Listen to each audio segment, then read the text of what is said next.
Okay, let me refresh your mind quickly. This is just a summary of a lot of things we've gone through. To check your results, you go to task, TMA results are here, exam results are here, and project results are here. And for registration, you come here.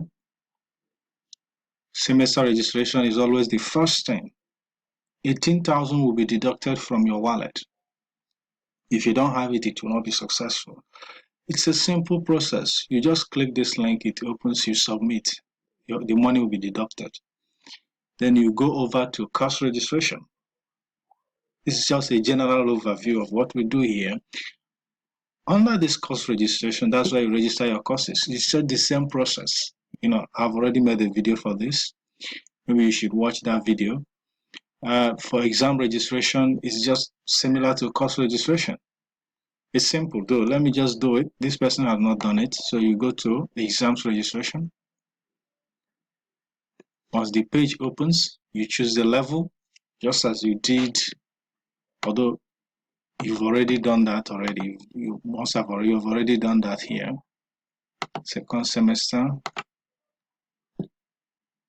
Before you reach here, before you reach to exam level, you must have done that already. So it says you have 8 outstanding registered courses for this semester, while your wallet balance is this. You must have some money in your wallet to complete your exams registration. And remember to register for exams after paying the course material fees. That's course registration. The registration you're doing here, the course registration here is payment for the course materials, the textbooks. This one is payment for exams, exam levies. It used to be called in lower levels. And project is for business, IT, teaching practice, full projects, and all that. And for carryovers, this is where you register your carryovers, and this is where you print your slips. So for now, let's proceed with this. So we'll go to proceed. After choosing level, the next thing is proceed. When you proceed, so these are courses that I've registered for these exams this semester. You add all of them. If you scroll to the right, you will see the unit. There are 22 units and the cost is 8,000. It's 1,000 per course to register for exams. It's 1,000. So you submit. That's it. The money will be deducted from your wallet, and here is your slip. Here's your registration slip for the courses registration successful, the courses you've registered. So you've spent 99,500. This person has spent 99,500. That's what you're seeing, negative wallet balance here. Is the money the person has spent from the wallet, not necessarily the money the person is owing. So registration of, I'm generating PDF for this person. Exams. For this matric number, and just to make it easier for me to locate. So when you click on print, it's already on PDF. If it is not, you go there and change it. There are many PDF APIs there. So that's it. You click save. That's all. That's all. This person has completed her registration for this semester. Okay, so if you didn't print that slip, you can still do it from here. Registration slips, even a semester registration slip, the one that cut 18,000 at first for you, that and gave you access to see your courses for the semester. You can still print the slip here if you didn't do it initially. But let's just do it. So here you can see 22, which is the current credit unit, the credit unit that it consumed, and sorry, that you carried. Here it is, the one that took 18,000 from your wallet was done on the 30th of July for this semester. It's not necessarily way to print this, but for me, I like keeping records. And because I like keeping records, I do the same for anyone I register their courses. Because some people, after teaching them, they will still like you to do it. Okay, I've printed it, I've kept it somewhere. Let's not prolong this video. Okay, the next is wallet. We don't have anything else to do here. If this person has carryover, let's check carryover exams. If there is any carryover from previous semesters, we'll see it here. And we'll see them here. Choose the level.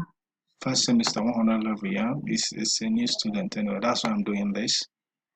Okay, it says you have 9 outstanding registered courses for this semester. Proceed. Yeah, that's because this person did not take the exams after the registration, so I'm supposed to add just one course from these courses here. Maybe I'll add GST 101 for her, which will cost 1,000 naira. We have 1,000 in the wallet, so just add GST 101 for her, making it 24 units. You see that?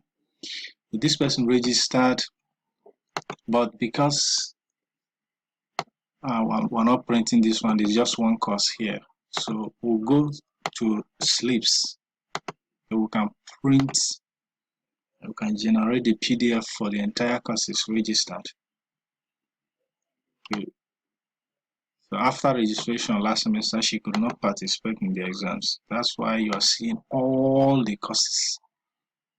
So here are the courses for this semester, 9 of them. You see there are 9 of them. So this is the slip we'll be using for course materials, collection of course materials, which are already here anyway. The person can download it. There might be risks of maybe outdated copies, as we're learning recently. Just a possibility. It's not a must. You have it, something negative there. So this is it.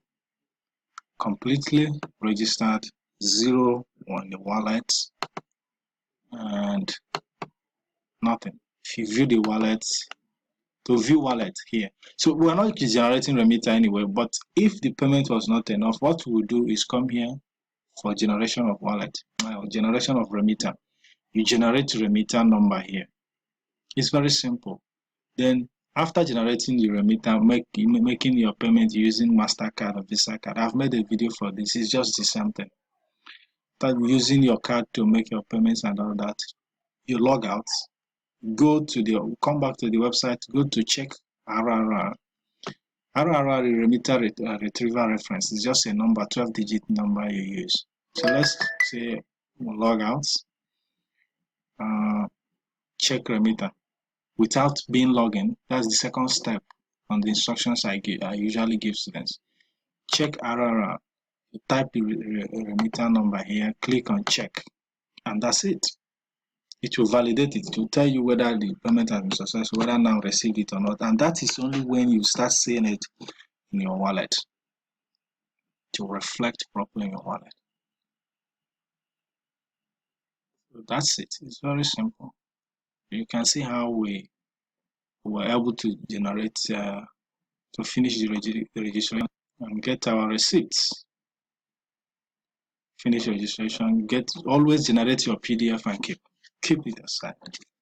Though it's usually stamped, the one for exam, the exam slips are usually stamped before the exam begins, but you have to keep them handy always. The one that is stamped and the one that is generated online, just keep it safe, keep it somewhere. You might need it. So if after generating all the PDFs and you didn't need them during clearance, final clearance, it could be discarded, but it's better that they were there and not needed than you later needed them but they were not there.